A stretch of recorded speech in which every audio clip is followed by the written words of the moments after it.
Here we have a brand new comic, absolutely brand new, page number 1, and it is called Chosen.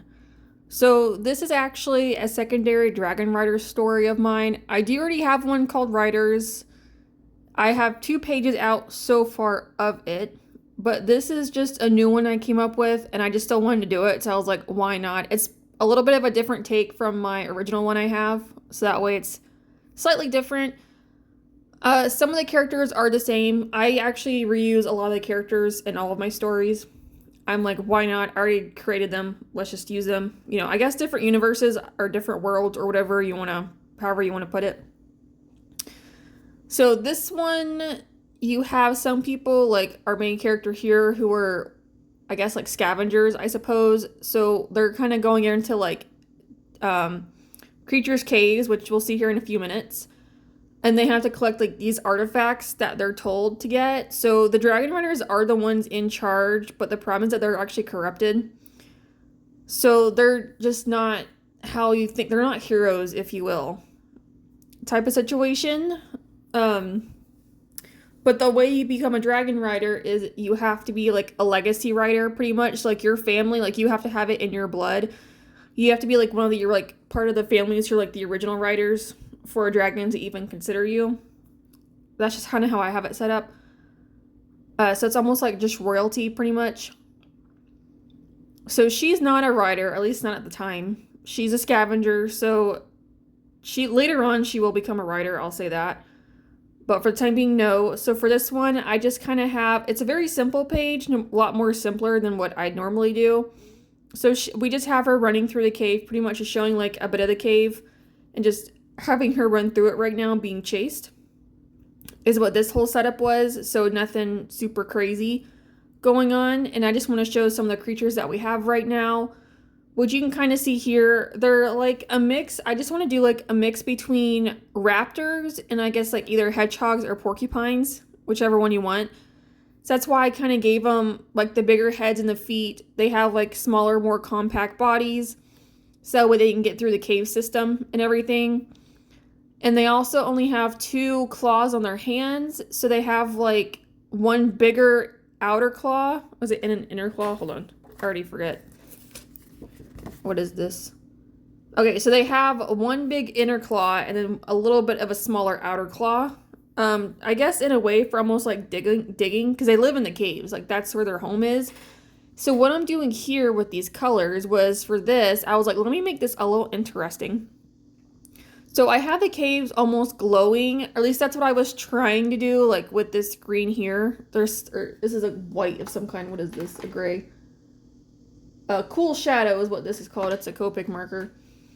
So I almost wanted to have everything kind of glowing on the inside a little bit. So, I mean, I kind of made it work. So it's not like super dark, but I think for it to have that glowing effect, it actually does work. Like in the end, it does give that appeal, which works. But also with the little creatures, I don't know what I want to call them yet. I haven't gotten that far. But like they actually glow themselves. So their underjaw and the back of their body do glow. Just to kind of match with the cave a little bit. So that way they're kind of like walking lamps almost. Like it's a dim glow, but they do glow. And their underbody is just white. And then their main part of the body is brown. Is what my intention was here. So now I have going on to her. So the clothes that these scavenger wear, they're very like light. Because where I have them here is that they actually live in the desert. So of course it's hot. But like I personally love shorts. So my girls have shorts on. But their clothing, it's really thin and it's like tattered because they're not really well taken care of. They're literally there just to be used, possibly killed, but it's just so the riders don't have to go in, which no, it doesn't make sense because they're riders, they should, but because the riders are higher up, again, they can make people do whatever they want to, plus the riders are used for other things, so this to them is kind of like a menial task, but it has to get done. So they just send in like random people. So she's been doing this for a very long time. She's one of the older scavengers, if you will, so obviously it's a very dangerous job, especially with all the creatures that are around. So, like, there's a very high chance of death, pretty much. But the riders are always kind of waiting outside for them to come back with the prize. Pretty much, they do not like her. She's actually the most hated one, and there's reasons for that, which I don't want to get into right now. It'll be later on down the line. But they all want her dead. However, so they actually would have killed her when she was really young. But the way that works is that if a writer, I suppose, claims you, you can live. So one writer did claim her. So she's been with him pretty much since the beginning. And they stay in the same room and stuff. So I'll let your imagination go from there. But he is literally what's keeping her alive. So on the outside, when they're around other people, like, they cannot talk. Or they can, but he can't, like, they can't really show affection towards one another. He kind of has to act like a regular writer. However, they are afraid of him, so they kind of have to be careful. But again, no one likes her, and she knows that. Not even the dragons do. The dragons can't stand her either. Again, because of reasons, which will appear later on. But that's kind of what the beginning of this is. Like, we'll see as if it goes, like, what I mean. That's just the start of this. So I am pretty excited, though. Because I was like, ooh, this is going to be hopefully kind of interesting. Just a little bit of a different take on the writers, I suppose.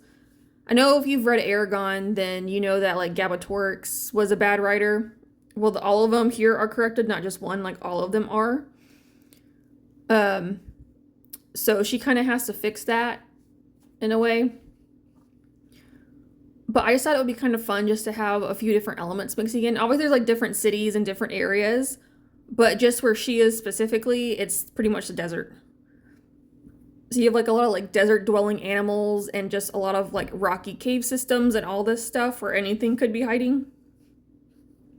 But also just the dragons love the heat. If you think about it, because they're cold-blooded, because they're just giant lizards with wings. So it's also just a good place for them to be, too. But there will be other areas visited, like more luxurious areas, too, with, like, actual grass and life. Not just a death city, pretty much, is what this whole place is. But I'm hoping overall that this will actually be of some interest, like, as we go on. Well, I'm hoping that, like, with all of my stories, because I actually have 4 more I'm currently working on, so I'll have 11 total by the end of it, as of right now. So this is story number 7. But that's why I'm like, I'm hoping that all of the things I do are interesting. Like, I think they are, but I'm also like, I know what happens, and obviously I'm very slow going. Because it just takes a while to do these, unfortunately. I wish I was faster, but I'm not. You know, and also just having other responsibilities and whatnot I have to do as well. So it just kind of makes it hard. But that's just the way that it is. But hopefully this has been of some interest of possibly wanting to stick around for more.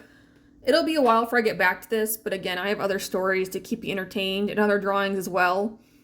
To keep you entertained until I can get back around to it. It's just going to be a while. But that's okay. I'm just excited to kind of be doing this and just doing other things. Kind of bringing more of what I do into other, I guess, worlds, I suppose. But besides comics, I do a lot of dragons. I love dragons. I make dinosaurs. I do some fantasy stuff. So that way, if there's, you don't like one thing, there's something else. But I also have, like, sketchbook tours. I'm also doing a little bit of challenges, nothing super crazy. Just something I can probably handle. So if you're interested, that's what I got. But here's the end of it. So again, overall, it's not too bad. I think the cave looks like it just lit up a little bit, which is good. But that is the end of this. So I hope you enjoyed. Please stick around. So subscribe if you're interested, and thank you for watching.